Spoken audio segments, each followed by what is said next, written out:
The first rule of success is to have a vision. If you want something, if you have a passion in your heart, fire in your belly, it's gonna be you. I think what might have been worthwhile to explain to myself at 20 is to recognize that every single person you meet is struggling.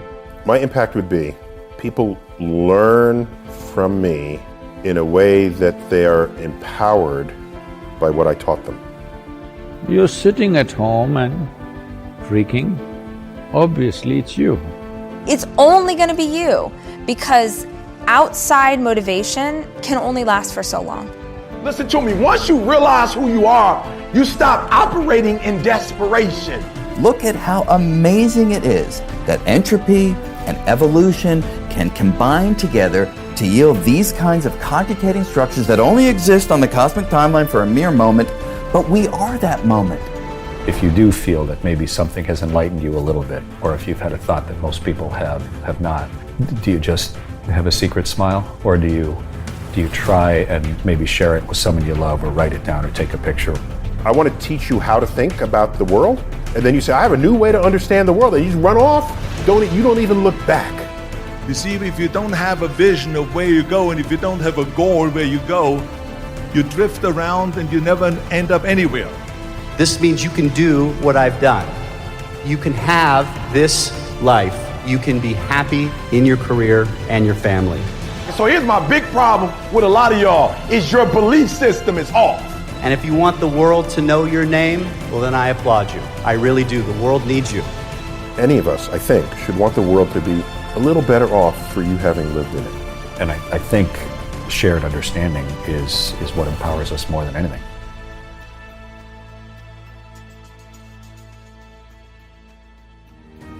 So that's rule number one, have a vision.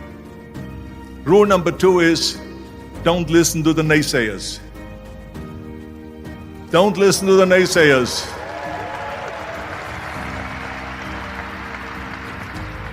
Everything I ever did, the thing that I heard out of people's mouth was, that's impossible. That can't be done. Or no. That is exactly what I heard, and of course I proved to the people that it can't be done. So whenever someone said to me, it can't be done, I heard, it can be done. When they said no, I heard yes. And when they said it's impossible, I heard it is possible. I'm a strong believer of what Nelson Mandela said, that everything is always impossible until someone does it. Well, I'm gonna be the one, I said to myself, I'm gonna do it and I'm gonna show it to them. Maybe it has never been done before. That's perfectly fine with me. But I'm gonna do it. And I did not listen to the naysayers. It's all about the hard work that you put in. I said to myself, in bodybuilding I worked out 5-6 hours a day. I'm gonna do the same thing now for acting. And of course I went to college to study English. I studied the accent removal, acting classes, and all of this stuff, all day long. I worked and I worked and I worked.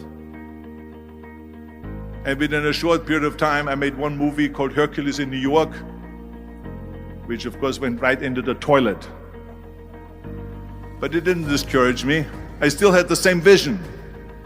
And then all of a sudden I did Streets of San Francisco. I did Stay Hungry and Pumping Iron and The Villain. And then all of a sudden I was asked by Dino De Laurentiis and by Universal Studio to star in Conan the Barbarian. And after I did Conan the Barbarian, the director at the press conference said to the press, the director was John Milius. He said to the press, if we wouldn't have had Arnold, we would have had to build one. So think about that. The very body that they said can never be sold because the time is wrong. A few years later, I'm doing Conan the Barbarian, and it was the #1 hit at the box office when it came out in the summer of '82. Think about that. And the director says, if we wouldn't have had his body, we would have had to build one. So all of a sudden, My body became an asset, not a liability. And the same thing was with Terminator. After we were finished filming Terminator, Jim Cameron said to the press, if Arnold wouldn't have had that accent and talked like a machine, I think the movie wouldn't have worked. So think about that. The body and the accent that they attacked was an asset. But I didn't listen to those losers. I didn't listen to them at all. It's just the reality of it is that you cannot listen to the naysayers. So this is a very important lesson for all of you. So when someone says, no, this is a stupid idea, you in your mind, you don't have to say it, but in your mind just say to yourself, you asshole. What do you know?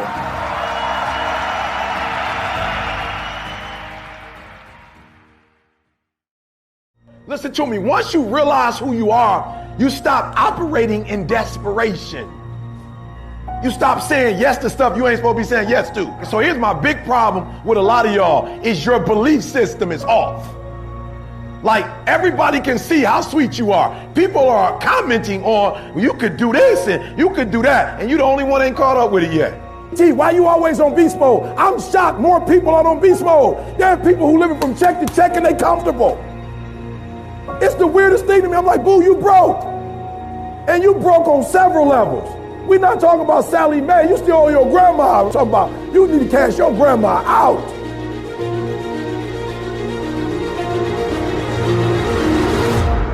Listen to me, unless you number one in your industry, you shouldn't be chilling. And if you number one in your industry, you got enough common sense to know you better not be chilling. Every single day of my life, I feel like giving 120. Every single day. Somebody said yesterday, E.T., you gave 120. What you gonna do tomorrow? I said, I don't know. Give 140. I don't know, but I don't have days where I don't feel like it. Why? Because I'm counting on me. My wife's counting on me. My son's counting on me. I don't have days to waste. There's nothing wrong with the opportunity. You're not giving 120. You're giving 70. You're giving 60. You're giving 50. And you want what these people who've given sweat, who's given blood, who's given tears, you want what they paid for, and it ain't free. You don't belong at the bottom, and it's time for you to get your butt from down there. It's time for you to stop being comfortable at the bottom. Get your butt up and get to where you're supposed to be. The Bible says he was in a pig pen and he came to himself and he went home. Get your butt up. You are a royal priesthood. Get where you belong. Do what you're supposed to do. Live like you're supposed to live. You got all the stuff. You got it all. But you will not outwork me because your height has nothing to do with my work ethic. Your face has nothing to do with my work ethic. Your two-parent background has nothing to do with my work ethic. You will not outwork me. On your jet, you will not outwork me. In your Bentley, you will not outwork me. You will not outwork me. Get up. Act like you playing basketball. Act like you playing football. Compete. That's what bothers me. Many of y'all are not competing. I need effort. Compete. Go to class. I just left the school telling these kids, act like you playing football. Go in that doggone classroom. Compete. Many of you have lost your competitive edge. Get your competitive edge back. I'm not against no other motivational speaker. I'm just competitive. Some of you are not successful because every single time you run up against a trial, every time you run up against a tribulation, you stop and you cut off beast mode. And what I'm here to tell you is, if you tell that thing, I'm here just like you here, and I promise you, I ain't leaving without the degree. I ain't leaving. I will not leave without that goal. I will not leave without that dream. I will not leave this opportunity until I get it.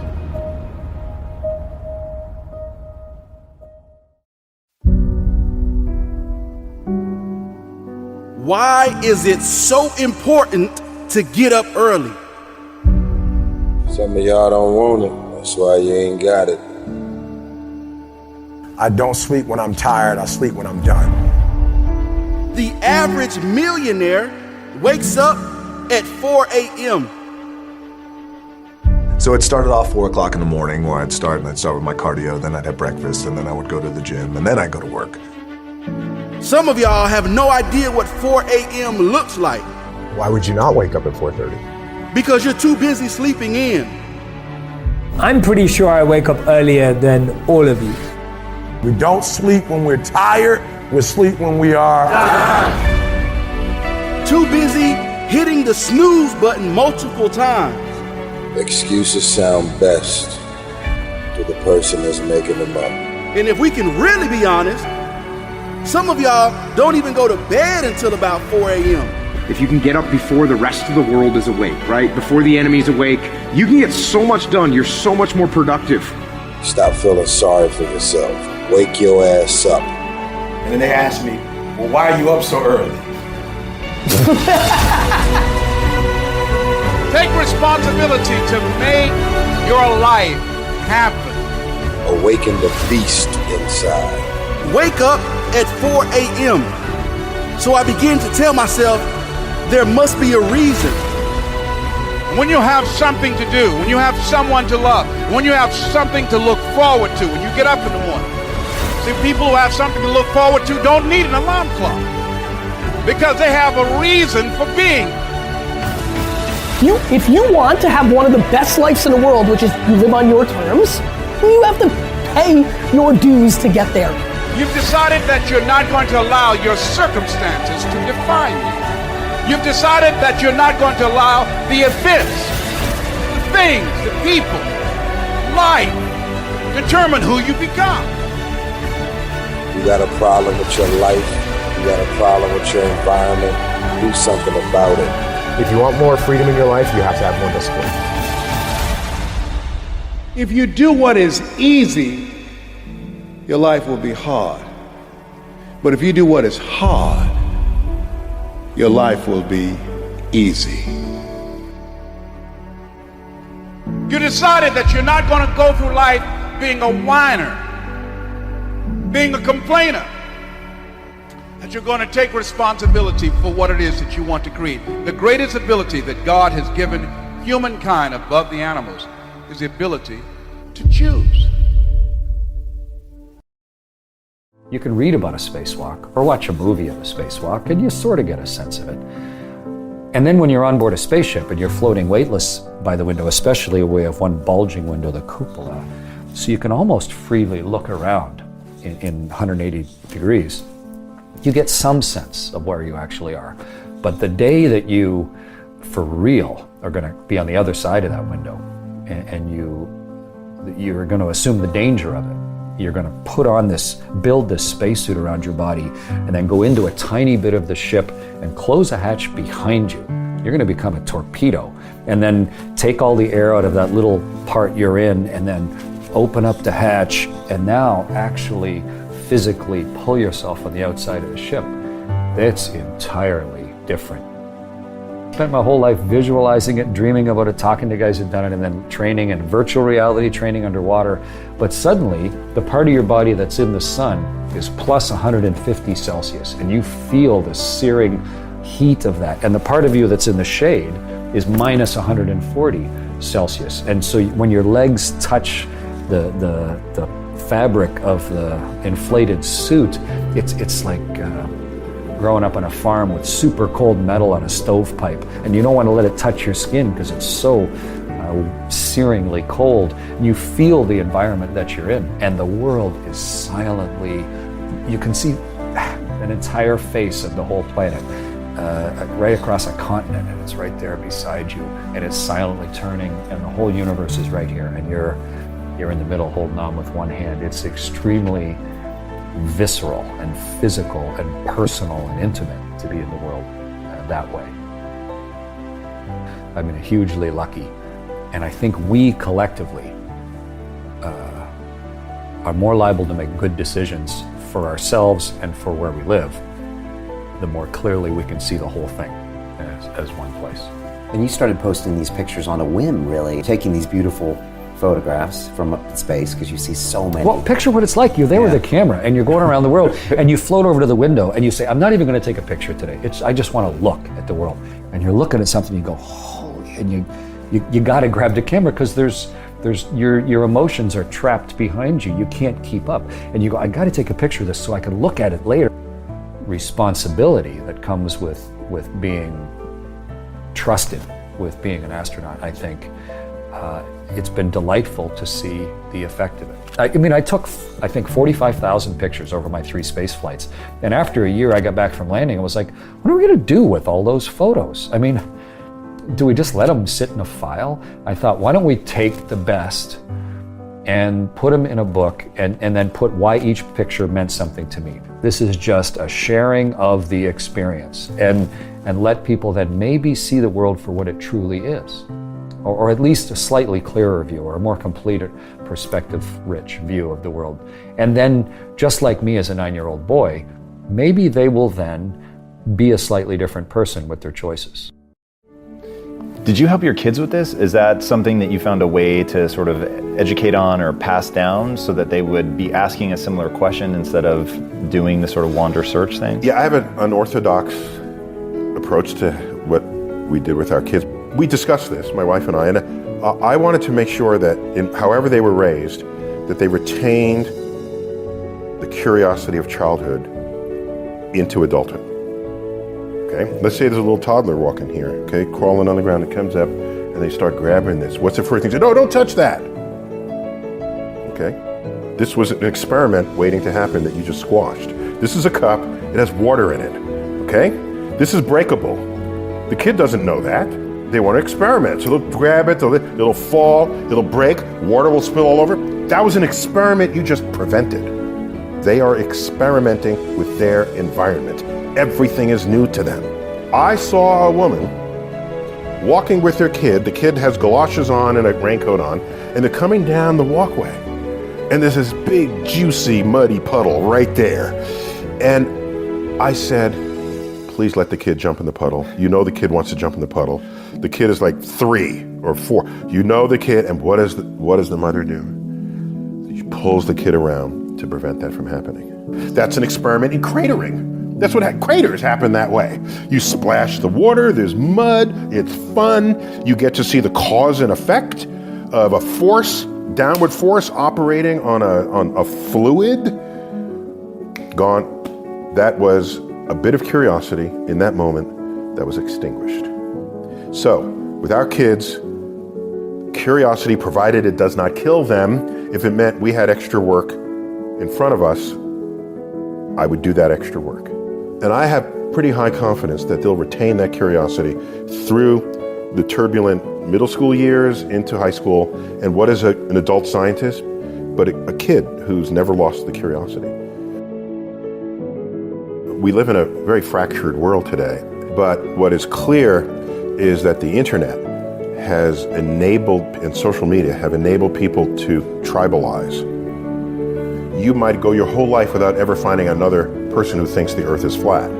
You go online and you see them all, and they have conventions, and they meet here, even if it's only virtual. So you have ways to say why you are different from other people. And I don't know that that's always a healthy place to be. In a pluralistic land, you want to celebrate differences rather than go out of your way to establish differences and then claim one group is better than another. You can draw a line in the sand between people who transgress but do not hold power over you from those who transgress and do.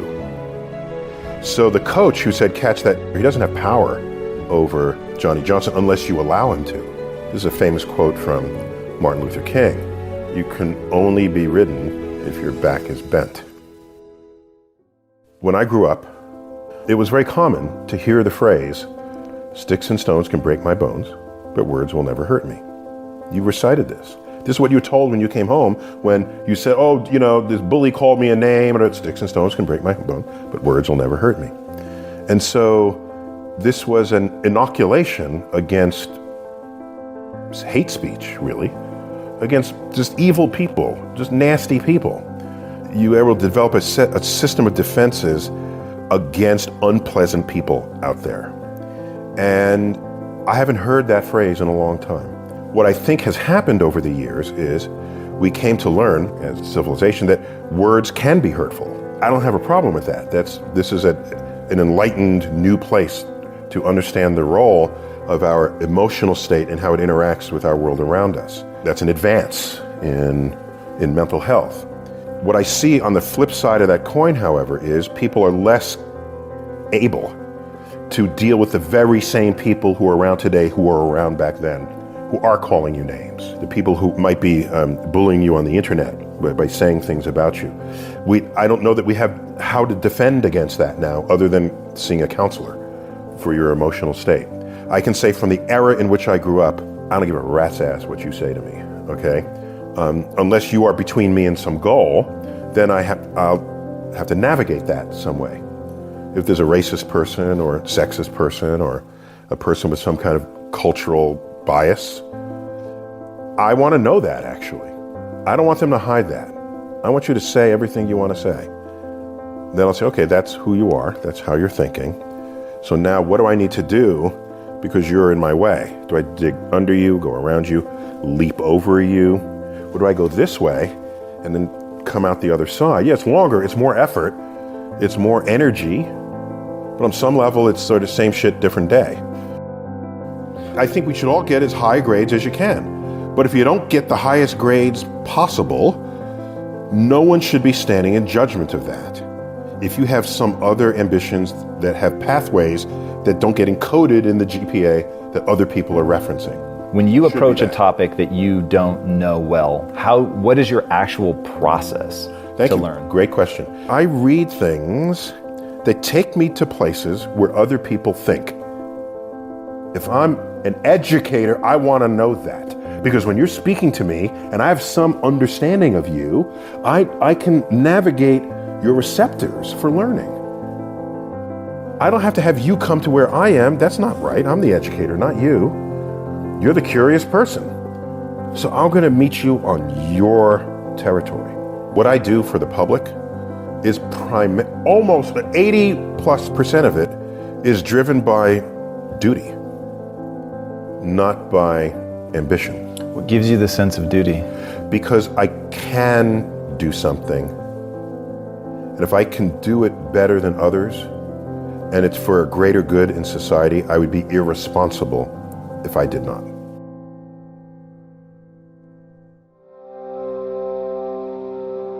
If people can get that, I hope to give that to my kids. Like, if you want to be an astronaut, why wouldn't you? If you want to be the president of the United States, why wouldn't you?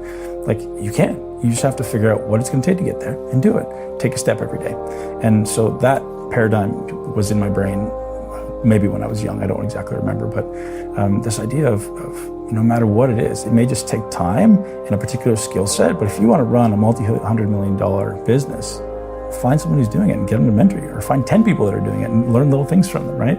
It's all there. It's all been done before, right? So that was kind of where my paradigm came around. If you can't, you must. My philosophy is very, very simple when it comes to my family, particularly, me being a dad.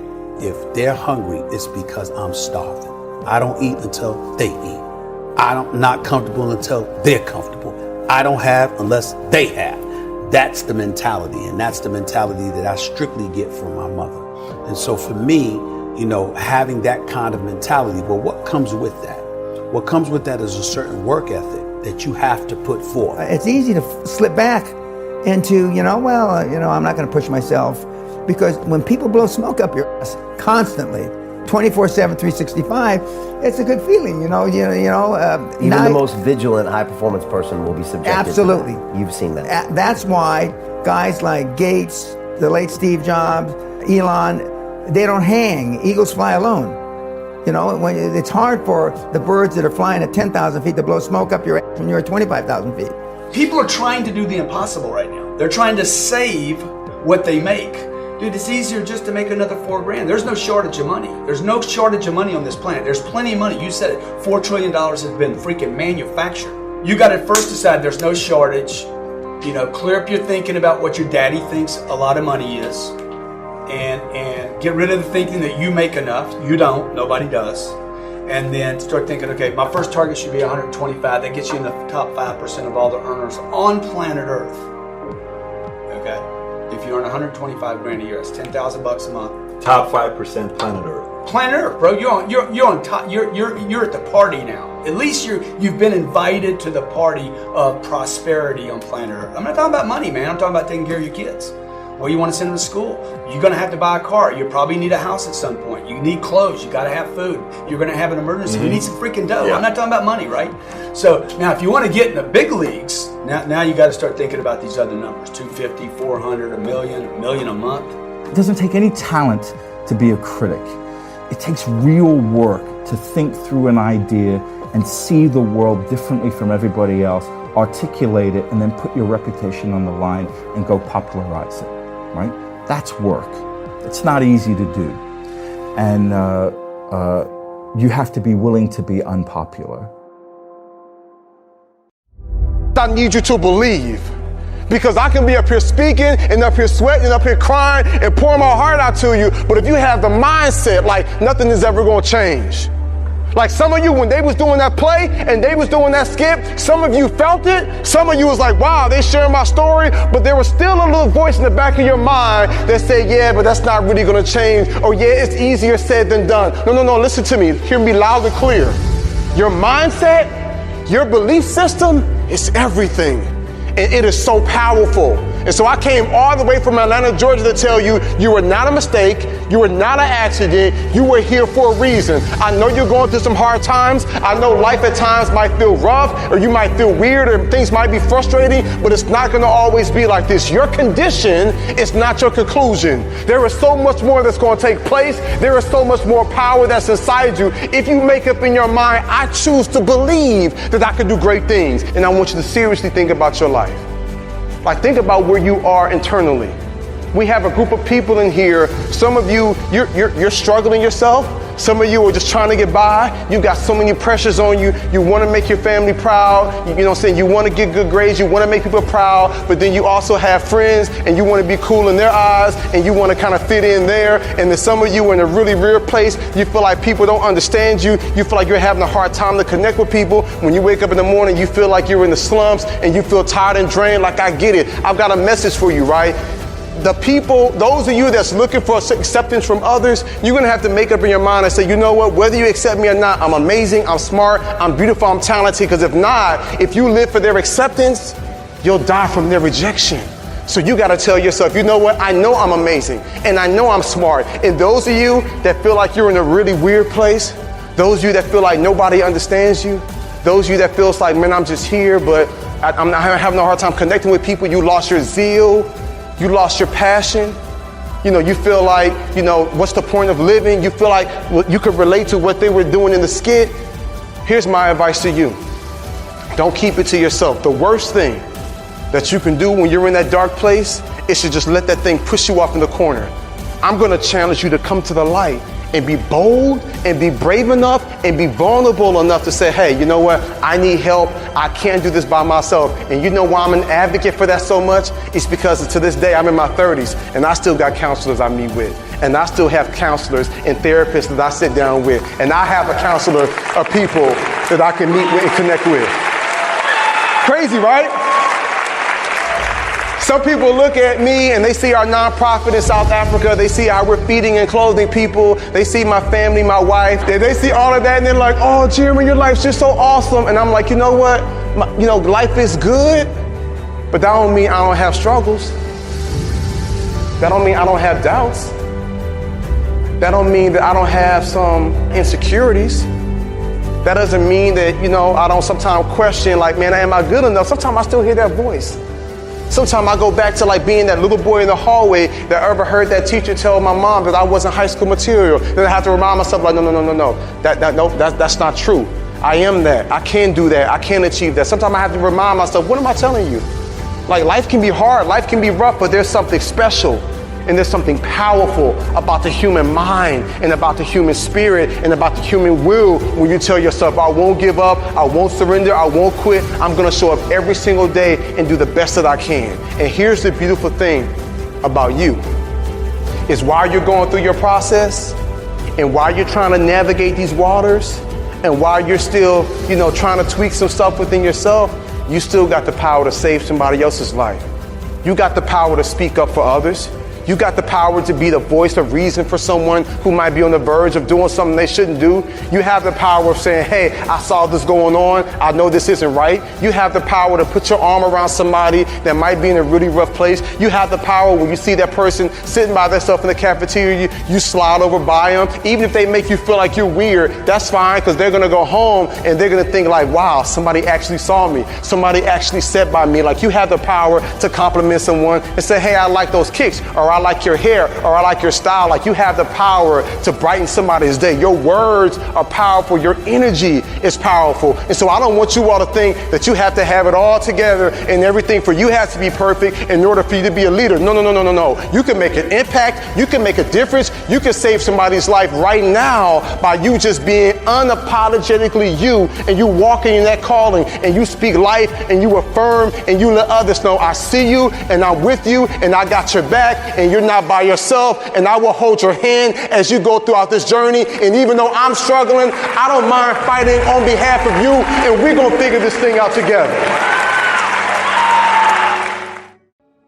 And I just sat in meetings all week with really big companies and people, and they would say, like, what does the future look like for you? Like, what is, and years ago I would be like, oh, I don't know, we'll see what happens. And now I'm like, Oprah. Like, if Oprah and Ellen had a baby, someone who can make you laugh and then also can challenge you to show up for your own life is, but I couldn't have claimed that 5 years ago or 10 years ago. I would have worried what everyone in this room thought of me, because who says that? What a douchebag. But I might still struggle with, what you think of my hair or my writing style, but I certainly don't care what you think of me for having a dream. And I think that it's one of the things that cripples women most, is they have this desire on their heart, they want to pursue something for themselves, and they're too afraid of what other people will think. They're too afraid of what, like, Marissa from 8th grade is going to think of them for signing up for a half marathon. They're too afraid of what their mother-in-law thinks of them for wanting to start a business. And they just drown in the shame associated with it. And nobody calls it BS. Nobody says, like, wait, we're all dealing with this. And so none of us can step forward into who we're called to be because we're too worried about what you think of us. So excuses were really important for me to tackle, just because I think, love my girls, but women especially, like, we need to call BS.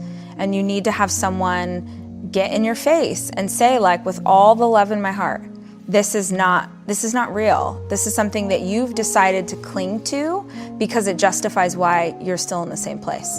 That's why I'm an achiever. Like, I had to perform.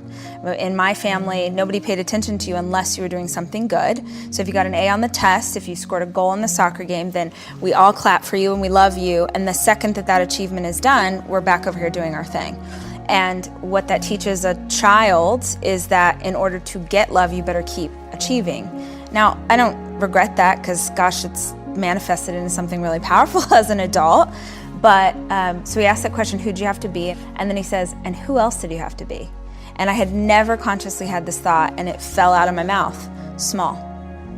So my dad was little girl, you don't know what you're talking about, little girl this, little girl.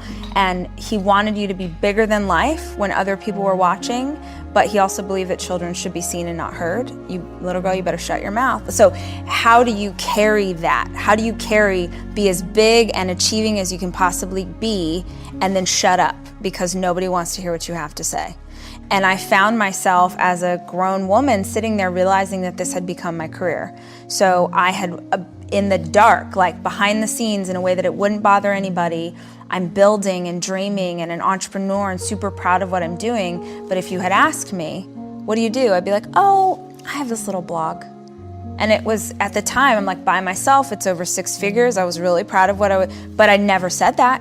Family parties, oh, Rachel, she's just a little blogger, she's a little DIY. But I wouldn't claim what I was doing because I just thought I've got to be big and I've also got to be small. So understanding why I felt that way, and also making the decision as a people pleaser that I would no longer seek love from others in negative ways. And the only way I know how to do that is I'm gonna be so filled with love myself. I'm gonna be so filled with love for my in-laws, for my parents, for everybody else, that it doesn't matter if you love me back. I'm gonna love you so hard, it doesn't matter if you love me back. Because if I've got enough love for both of us, then I don't need to try and shape myself into someone new in order for you to approve of me. So those are two huge awarenesses that I came to.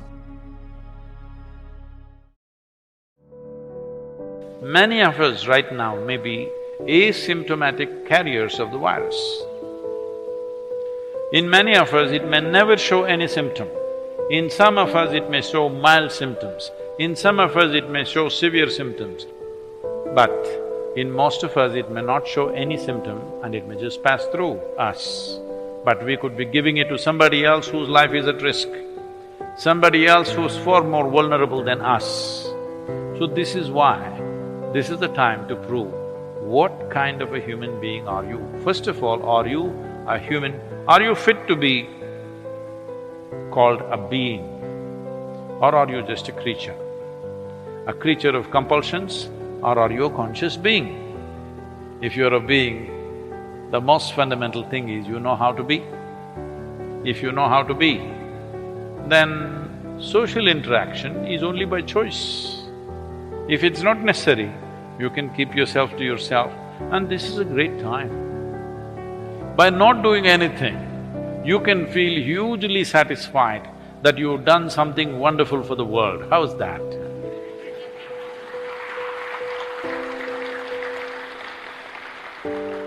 Never before you had this opportunity.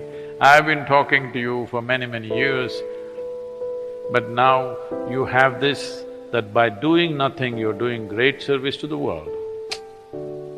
Serving the nation, serving the people, serving the humanity, just by doing nothing. You will not get another opportunity like this, you must make use of this fully. I've been wanting to put on a depressed face, but my face is not cooperating. I think I'll get it in the next week.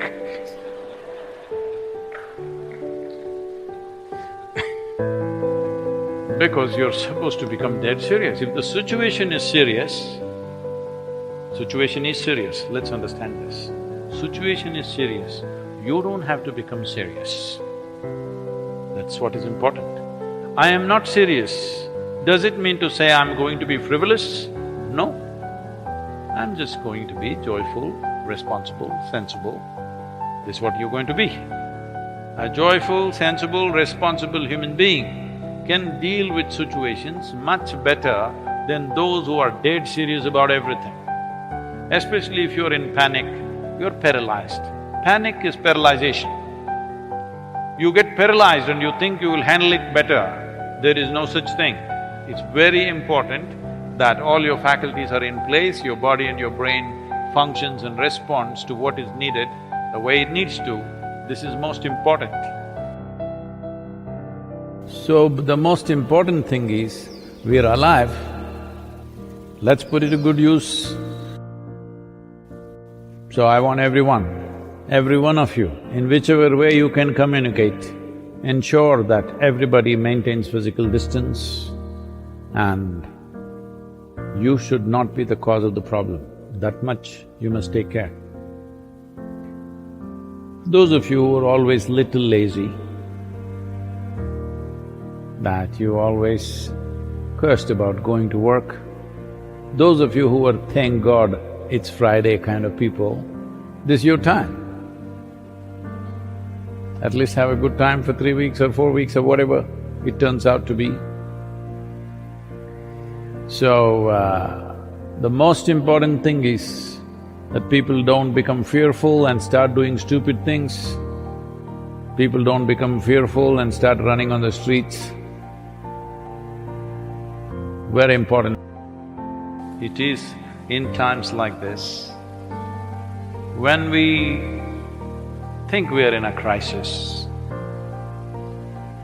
or when we foresee a crisis, or there is a possible crisis, it is in these times that what kind of a human being you are matters. It matters all the time. But in normal times, all kind of flakes will escape. They can pretend. It is when crisis hits you that what kind of a human being you are becomes the most valuable thing. When you are at the forefront of research and you are grabbing hold of the reins of reality, able to lift 1 million tons of rock into the sky, which is what an atomic bomb can do, you know, it's intoxicating. And you can easily put aside the ethical ramifications of what you're working on, but ultimately, as a human being, you come back to it. And these individuals, at least a good number of them from the Manhattan Project, did come back to the realization of what their work had wrought on the world. There's no way to stop research. There's no way to stop exploration. That's who we are. That's where we come from. And that's our lifeblood. And it's also the great opportunities that we have for the future. And you can't not pursue those opportunities for fear of the side effects that could be devastating. The universe is just left with a bath of particles floating through the darkness. All structure has disintegrated, and there's nothing but particles and the void. There was a time when I would think about the far future, and it would feel bleak. It would give me this hollow sense of dread that was unpleasant and uncomfortable. But as I thought about it more and more, I had a radical turn of perspective, which is the recognition that we are small, we are finite, and that can make you feel insignificant. But at the same time, look at what these collections of particles can do, and look at how unlikely it is that these collections of particles exist. You and I are the product of a sequence of quantum events reaching back to the Big Bang, each of which could have turned out differently, that way instead of this, yielding a world in which we would not be here.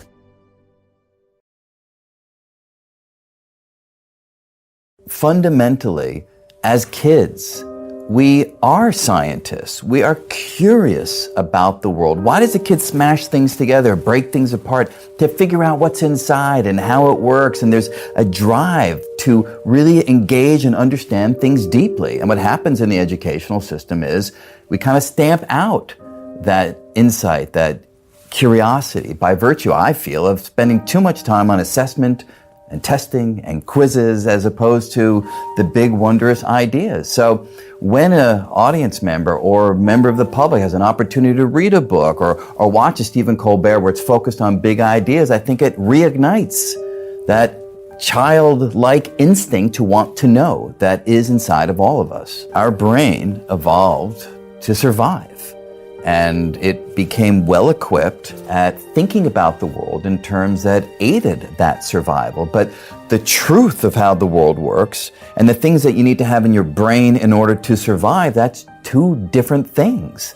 And therefore, what we have in mind and our intuitions may not be aligned with the true nature of the world. And that's why it takes dedicated study and exploration to break through these intuitions instilled over 100,000 generations or more and catch a glimpse of the real nature of the world. And Einstein, of course, was the genius at this. He would take the things that everybody took for granted and wipe them away, rethink them, resulting in time that elapses at different rates if we're in relative motion, space and time that can warp and curve, and in fact meld into each other, creating what you described, the space-time continuum, showing that there's a deep connection between these two ideas that at first sight seem different.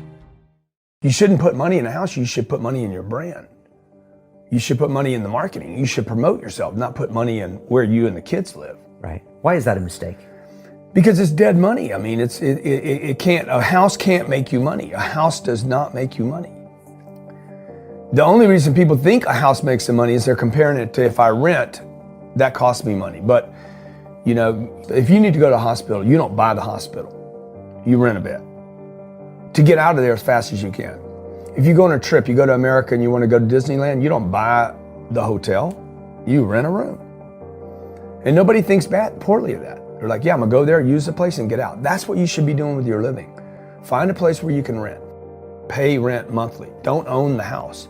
And take all the money that you would have put in that house purchase, down payment, use all that money to improve your business and yourself so that you can get more money. So I see so many people here like, I'm gonna invest 300,000 pounds in a house to hopefully make $30,000. Right. I'm gonna buy it for 300, maybe I'll sell it for 600,000. I'll double my money. Fixed in one place, by the way, where no money comes to you. Money does not go to homes. Right, and that's a big thing on your career is moving locations, because people who stay in the same place get too comfortable. If you study wealthy people, they're mercurial. They're moving, they're mobile. Warren Buffett and Bill Gates do not talk about the home they live in. They talk about the places they're going to. They go meet money, they go meet wealth, they go meet connections. Listen to me very closely. You keep saying you ain't on the next level because of the economy. You keep saying you ain't on the next level because of racism. You keep saying you ain't on the next level because it ain't the season. You keep saying you ain't on the next level because they don't love you. You keep saying you ain't on the next level because the opportunity ain't there. The truth of the matter is that you ain't there because you ain't there. Some of you, you know what you want. You know what you want, but you are not personally willing to do the work it takes to get it. What you're trying to do is do what you've done on this level and get the next level. You're trying to do exactly what you're doing on this level. You're like, I'm getting up every day. I'm putting in 2.5. I'm putting in 3, and I'm not getting the opportunity. The opportunity might require 3.5. I'm lifting weights. I'm eating right, and I'm not getting the opportunity. It might require getting up and working out 3.5. It might require you saying no to your friends. It might require you changing your diet. It might require you moving to another city. Whatever it takes, you gotta be willing to do it, and you keep saying you're not there because of something else, because it's easier to blame somebody else. Because now you don't gotta do no work when you blame somebody else. Guess who gotta do the work? They gotta do the work. But guess who got the power? They got the power. So what I'm telling you to do, since you hate being told what to do, you're gonna have to fix yourself, since you don't like nobody else telling you what to do. If you could fix procrastination, what would your life be like? You understand what I'm saying? People like, E.T., I want to do what you do. No, you don't. I'm my own boss. When I worked at Michigan State, I had to be to work at 9 o'clock. When I work for myself, I get up at 3. When I worked at Michigan State, I get to leave at 5. When you work for yourself, you don't have no time when you get off. You don't get off. You stop when the work is done. If you work for yourself, you'd be asleep all day. You'd be like, I work for myself, I'm good, I ain't even getting up today. You know what I'm saying? I'm just taking a day off. I'm just being real. There are those of you who work for yourself, you don't even have a plan. You don't even have like a vacation package for yourself. You just get to get off whenever you want to. What kind of job is that? You can just take off when you want to? That ain't no real job. You ain't got no insurance. You ain't paying yourself. But when you had a job, you could get there for them when they wanted you to get there. Oh, you had to tell them when you was gonna be sick, when you want, but for yourself, you ain't gotta do nothing? That's why you can't blow up. You ain't got enough discipline to discipline you. I came today because I care about you. I came today because I love you. You gotta make it happen, and it is who you are. It has gotta be your focus. Every day, you gotta focus on it. I made it to the NBA because I couldn't get it out of my mind. I couldn't get it out of my face. I worked on it every day, all day. I became a motivational speaker. I'm no different than you. I'm not smarter than you. But let me tell you one thing I understand. I had to make it happen, and so can you. Until you become accountable, it's hard for you to move. I need you to own it right now. Because when you raise your hands in victory, I want you to own that too. But right now, we got to make this move. What happened to you just now? I don't want to hear about your challenges. We all got them. I don't want to hear about your limitations. What? We all got them. I don't want to hear about your haters. What? We all got them. In fact, if you don't have haters, your vision is too small. If you don't have haters, you ain't been thinking big enough. Haters are a part of the landscape to make it happen. So can I ask you a question? What are you working on right now? But if we're gonna make it happen, we gotta build it from scratch. All you gotta do is follow the recipe to success. The blueprint has already been set. Life is simple. if simple principles are applied. I'm gonna say that one more time. Life is simple if simple principles are applied. And I'm gonna break it down even further in just a moment. There's no shortcut to your success. There is absolutely no shortcut to success. An inheritance gained quickly will not be blessed in the end. Ain't no fast money, ain't no fast success. If it's fast, don't want it. If it's quick, run away. Success is like a slow drip. You already know what it takes to be successful. I just need you to believe.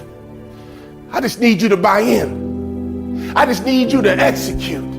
You learned in the first grade what it took to be successful. You learned in the fifth grade what it took to be successful. You heard it over and over in high school, what it took to be successful. The key right now, you need to believe it.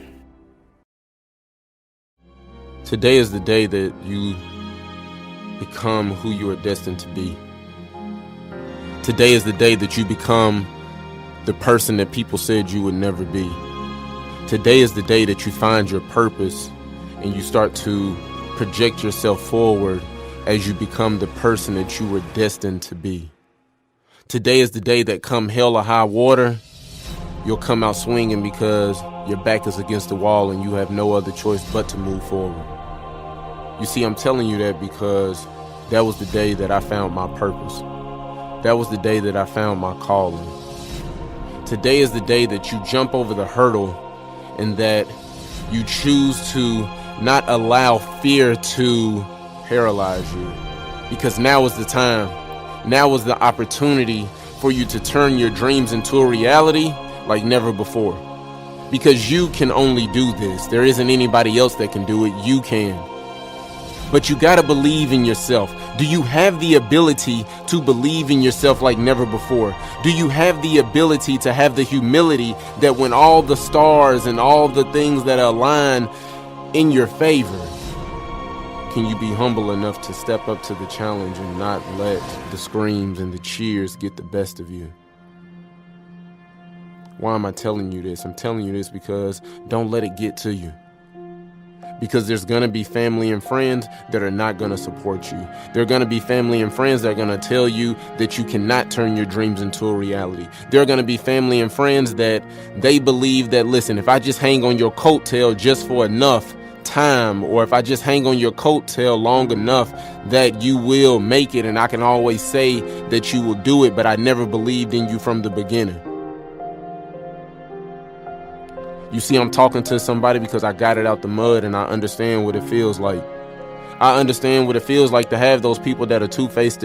I understand what it feels like to have those people that tell you you can't turn your dreams into a reality. I also understand that you have those people that are rooting for you. And I know that it's far and in between, and that you may have more negative people in your ear more than you have the positive people. But I'm standing here to tell you that it gets better. I'm standing here to tell you that you can turn your dreams into a reality. I'm standing here to tell you that you can make it happen. I'm standing here to tell you that you must believe in yourself. Because how you see yourself is how the world gonna treat you. And so if you see yourself as a piece of gum on the bottom of a shoe, then you can't complain and get mad when nobody believes in you. Because see, there's somebody right now that's looking for what you have. There's somebody right now that is wanting the words of encouragement that you have to say, but because you're too scared to speak life into that person, they'll never get it. You see, I had to understand that in order for me to go to another level in life, in order for me to do what I'm doing now, I had to believe in myself.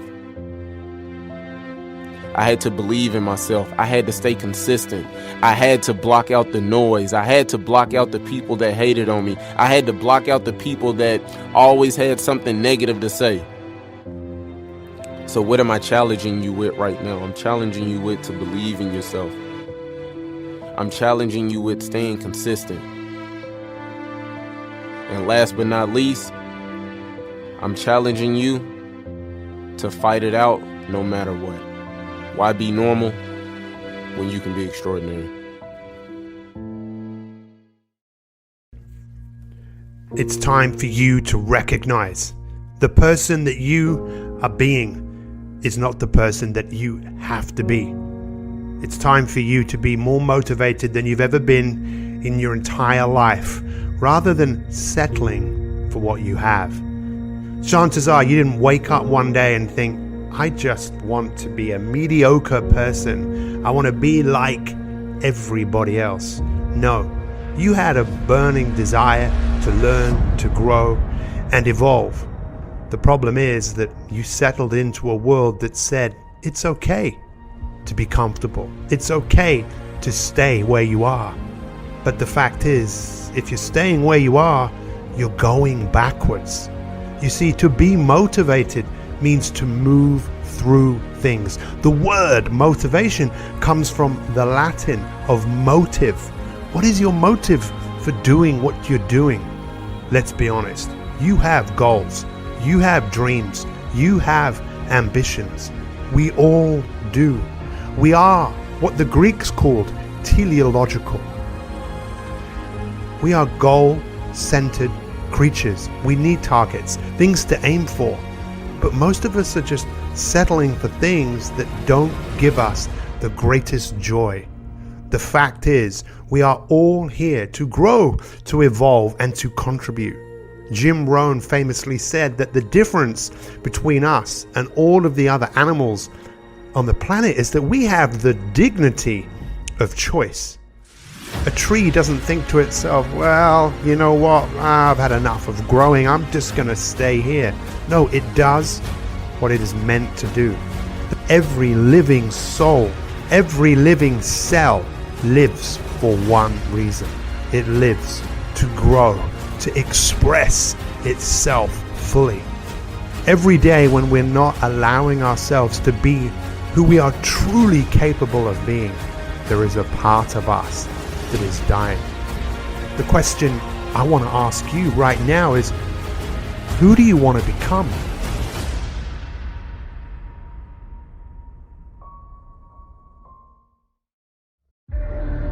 If you don't seize the moment will find someone else who will. I didn't come to just motivate you. I came to transform your life. Pursue the fire, embrace the new, stay in truth in all that you do. Breathe the real, you are enough. No judgment at all, just radiate love, the world is yours. That desire for more, as the sweat pours, I say it again, the world is yours. There ain't no slacking up, cause the words are only good as the actions that are backing them up. Greatness, you are able, but you gotta stop giving average a seat at the table. Lottery pick, one and done. You can either look up at the stars or you can become one. My gift to you, a brand new attitude. Complacency is just as dangerous as ingratitude. Now don't get me wrong, I won't judge you, but I will call you out and demand from you that greatness inside of you. To conquer the highest levels of life, one must not only get used to pain, but become immune to it. Champions stare at the things that make them uncomfortable until uncomfortable bows to them. Most people love the idea of being successful. They just don't love it enough to actually do the things that it takes to make it happen. Actions are the credit line that allows spoken words to purchase the dream. It's not all about just talking. You gotta move from talking to doing. If you don't seize the moment will find someone else who will. The way you speak, the way you act, the way you carry yourself teaches the world how to approach you. Just because you've done something or been a certain way all your life doesn't mean that's the real you. That's just the version that you've accepted and consistently acknowledged. Your dreams are constantly seeking the ground to build themselves upon. And that foundation is your faith to step fully into greatness. You have to awaken to the fact that you are already that which you seek. If you don't seize the moment will find someone else who will. The masses only see opportunities on Black Friday. Successful people train their mind to see opportunities every day. I say it again, the world is yours. Discipline is sexy. Grind is cologne. Sweat is lingerie. Work is seductive. How attractive are you based on that standard? I'm about to give you the $1 million lottery ticket right here. But the question is, will you cash it in? If you want to be successful at the highest levels, you gotta stop chasing the trends, seeking followers, and getting your word from social media likes. Just be yourself. Set yourself on fire with passion, and the world will come to you. See, people who are real, authentic, and willing to be vulnerable on a big stage are rare. This is the ticket. You gotta stand in the center of truth and refuse to move from it. Don't budge. Trust the process and let the world come to you. Everybody's seeking truth. Once you wrap yourself in it, the whole world is yours. I say it again, the whole world is yours. Truth is the couture for greatness. You can either serve tomorrow, or you can make tomorrow serve you. You can either look up and admire the stars, or you can become one. The world is yours. Bold, seeking real, raw, expressing how you feel, mentally vulnerable, emotionally naked, unstoppable, seizing the blessing. The art of greatness, paint maestro. Get back up, champion, and reload. Explode with awareness of who you are. A product of God, a shining star. Alive. I say champions never die. A warrior's heart designed to survive. Explode with awareness of who you are. A product of God, a shining star. Truth is the couture for greatness. No more excuses. The world is yours. Pursue the fire. Embrace the new. Stay in truth in all that you do. Breathe the real. You are enough. No judgment at all. Just radiate love. Pursue the fire. Embrace the new. Stay in truth in all that you do. Breathe the real. You are enough. No judgment at all. Just radiate love. Rise, champion. The world is yours. This is Billy Alsbrooks, and I am blessed and unstoppable. We all got a responsibility. We all got to be accountable. We all got to put in work. Let's talk a little bit about what you've been through. You had to experience some things that you did not understand. You had to experience some greatness. You had to experience some weaknesses. You had to experience things that no one can understand. But you are the one that has to be the one responsible to go through it. You were put on your back, and you probably thought that you didn't have the ability to come back. But you did. There were good times, and there were bad times.